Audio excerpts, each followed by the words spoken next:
চাঁদার জন্য তার জীবন দিতে হলো। আসলে আমরা বলি যে এই সরকার ভালো না ওই সরকার ভালো, আমি বলি সরকারের কোনো দোষ নেই। সরকার সবই ভালো, আমি কারো কারো পক্ষে না, আমি নিরপেক্ষ মানুষ। আমি একটা কথা বলতে চাই যে সরকার, সব সরকারই ভালো, কিন্তু তাদের বিচার করতে হবে। মানে খুনি যে খুনি করেছে তার খুনির বিচার করতে হবে। কিভাবে? সে খুন করেছে, তার খুনের বদলে খুন দিতে হবে। তাহলে দেখবেন যে একটা মানুষ ভয়তে বা ওই জিনিসটা অনুভব করে আর করবে না কখনো। এই জন্য আমাদের দেশে কোনো আইন ওইভাবে প্রচলিত হয়নি যে একটা মানুষ চুরি করছে, চুরি করার কোনো নির্দিষ্ট বিচার নেই, তাকে এভাবে ধরছে এভাবে ছেড়ে দিচ্ছে। আবার খুন করছে, দুদিন জেলে রেখে আবার সে ঘুরছে। নিরপেক্ষ বিচার লাগবে, বিচার না ছাড়া গ্যাস দেশের খুন খারাপি, তারপর হচ্ছে চাঁদার জন্য জীবন, তারপরে ও অমুক জায়গায় তমক অনেক কিছু মানে দেখতে পারবেন। এই দেশের শুরু হয়ে গেছে, আর আরও কি কত কি দেখতে হবে গাইজ জানি না। আমি একটা কথাই বলতে চাই যে আমরা কোনো পক্ষ কথা বলি না, আমি একজন স্টুডেন্ট। আমি স্টুডেন্ট হিসাবে একটা কথা আমার মনে জাগলো, তাই আপনাদের সাথে শেয়ার করলাম যে একটা কথা। আচ্ছা ভাই, আপনি একটা মানুষ হয়ে মানুষকে কিভাবে হত্যা করলেন? আমি ওই ভিডিওটা দেখার পর আমার গায়ের লোম খাড়া হয়ে গেছে, অথচ আপনি সামনাসামনি মারছেন তাকে।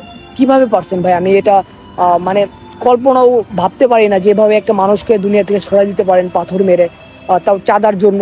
তার কথা নয়, বাদ দিলাম, সে আল্লাহ তাকে নিয়ে গেছে বা আপনি সরিয়ে দিয়েছেন, যাই হোক, সে জান্নাত বেহেশতে হোক, এটাই দোয়া করি।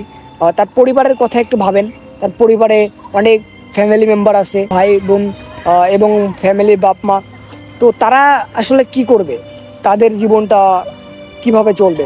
তারপর সে যদি একটাই সন্তান হয়, তার উপর যদি ভরসা করে থাকে, তাহলে সে কি করবে? এটাই একটা কথা। আর একটা কথা যে মিডিয়া ভাইদের কাছে আমার একটা প্রশ্ন, যে গত 2 দিন পর বিষয়টা আমরা জানতে পারলাম, তাও হচ্ছে ফেসবুকের মাধ্যমে। তো আমি একটা কথাই বলতে চাই যে আপনারা এই যে মিডিয়া ভাইরা, সাংবাদিক ভাইরা, বড় বড় চ্যানেলের সাংবাদিকরা, তারা কি করছে আসলে? তারা এই খবরটা কেন দেয়নি আমাদের? একটা কথা, এটাই আপনাদের কাছে প্রশ্ন।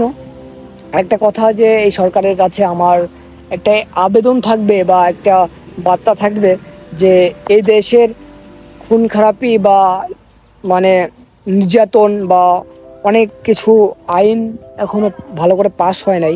আমি বলবো যে যারা একটা খুন করেছে, তাকে আমি মনে করি তাকে খুন করে দেওয়া উচিত, কারণ সে শিক্ষা পাক, তার ধারা আরেকজন শিক্ষা পাক যে ওকে খুন করলে তো আমার খুন হতে হবে।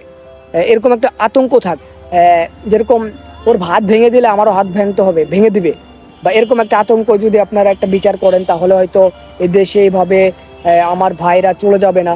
আমার অনেক ভাইরা চলে গেছে বা আবার আসবে সামনের দিন, আমরা দেখতেছি যেটা এর থেকে ভয়ঙ্কর আরও জিনিস আসবে। এটা তো পাথর মারা হয়েছে, এরপরে হচ্ছে কি হবে আল্লাহ জানে। এনাদের হৃদায়ত দান করুক, আমি আল্লাহর কাছে এটাই চাই।